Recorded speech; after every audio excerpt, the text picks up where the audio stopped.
खौरांगिरि गौथुमनि जे वार्कशप बे मथंगा चक बे तामुलपुराव जे जथुमनाय बे हाबाफारियाव बाहागो लानो मोननानै आङो जोबोद गोजोनग्लायनाय मोनदों। बेनि थाखाय डिजिटेल बर' खौरांगिरि गौथुमनि मानगोनां आफादगिरि आरो गाहाय नेहाथारि बिथांमोनजों लोगोसे गुबुन गुबुन बिबानगिरि बिथांमोननिसिम आङो रोजा रोजा साबायखर बावदों।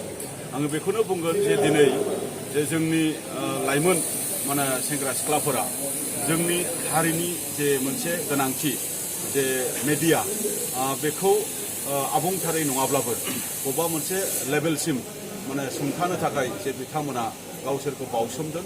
गावसोरखौ बावसोमनायनि गेजेरजों डिजिटेलनि जे मोनसे आशीर्बाद बा डिजिटेलनि मोनसे एडभान्टेज बेखौ लानायनि गेजेरजों पर्टेल माखासे चेनेल माने बा ब्लग माने चेनेल खुलिनायनि गेजेरजों जे जोंनि हारिनि गुबुननो फोरमायनो गोनां बाथ्रा, गावजों गाव फोरमायनो गोनां बाथ्रा, सरकारनो फोरमायनो गोनां बाथ्रा, जोंनि राजखान्थियारि बा संबिजिदारि माखासे मोननो गोनां बाथ्रा, नैबे बाथ्राफोरखौ गुबुननो मिथिहोनांगौनि थाखाय जों बबामोन।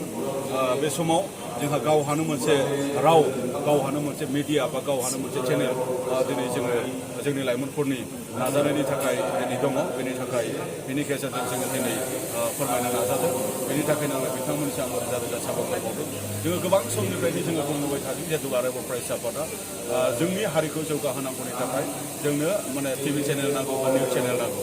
जेरै मोनसे हादरखौ जौगाहोनो थाखाय माने 4 पिलार जेरै लेजिस्लेटर, डेम'क्रेसि बा दिनै माने एक्जिकिउटिभ बा मिडिया बेखौ नांगौ जायो। थिग जोंनि हारिखौ जौगाहोनांगौनि थाखायबो जोंनो बेफोर गासैखौबो नांगोन। बेनि थाखायनो जोङो एक्जिकिउटिभ मानसि दिहुननो थाखायबो जोङो नाजादों, लेजिस्लेटर मानसि दिहुननो थाखायबो नाजादों आरो दिनै जुडिसियारि लेभेलाव खामानि मावनो थाखायबो जोङो दिनै मानसि दिहुननो थाखाय जों बयबो नाजादों। आरो दिनै मिडिया हाउस जोङो बेबायदि फुल प्रेसार बेबायदि नङाब्लाबो डिजिटेल मिडियानि गेजेरजों जे जोंनि लाइमोनफोरा जेबायदि सिगांदों बेनि गेजेरजों जों जथेस्थ' जों मदद मोनदों। बेनि थाखाय बिथांमोननिसिम रोजा रोजा साबायखर बावदों आरो बिथांमोननि लामा दावगालांबाय थानायाव दुलाराय बर' फरायसा आफादा जेब्लायबो मदद खालामगोन। आरो दिनै जोङो मादों जोंहा गोबां बेबायदि जेंनाफोर थायो जेराव माने गुबुननि बांद्राय एटेनसन मोननो नागिरा। दा बेबायदि समाव जोंनि बे माने पर्टेल निउस चेनेलफोरा जथेस्थ' माने मदद होदों जोंनि थाखाय। बेखिनि बाथ्राखौ आङो दिनै मोनदांदों।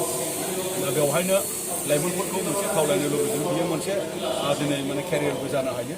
दा बेनि थाखाय जोंनि लाइमोनफोरा ओरैनो थास्लायस्लाय बेफोरबायदि माखासे केरियारफोरखौ सर्ट टार्म माखासे डिप्ल'मा बा सर्ट टार्म माखासे अरिएन्टेसन माखासे माने प्रग्राम बेबायदि मोनसे स्किलफोरखौ माने लानायनि गेजेरजों बेफोरबायदियाव लासै लासै जुदि आवगायबोयोब्ला बेनि गेजेरजों खामानि मावनानै गोजोननायबो मोनगोन, ससाइटिनि सोमोन्दैबो मिथिगोन, डेभेलपमेन्टनि सोमोन्दैबो मिथिगोन आरो गभर्नमेन्ट प्लास माने मिडिया रिलेसनशिप माबायदि सोमोन्दो बा मिडिया प्लास माने पाब्लिक सिटिजेन माबायदि नैबे बाथ्राफोरखौ जोङो मिथिगोन आरो मोनसे देशा माबोरै रान जायो आरो मोनसे देशखौ माबोरै डेभेलप खालामनो हायो, मोनसे हारिखौ माबोरै डेभेलप खालामनो हायो, जों बे मिडियानि गेजेरजों जोङो मिथि मोनो, मिथिहायो। बेनि थाखाय बे स्कपखौ जोङो साफ्रोमबो लानो हायोबा मोजां। गोजोन्थों।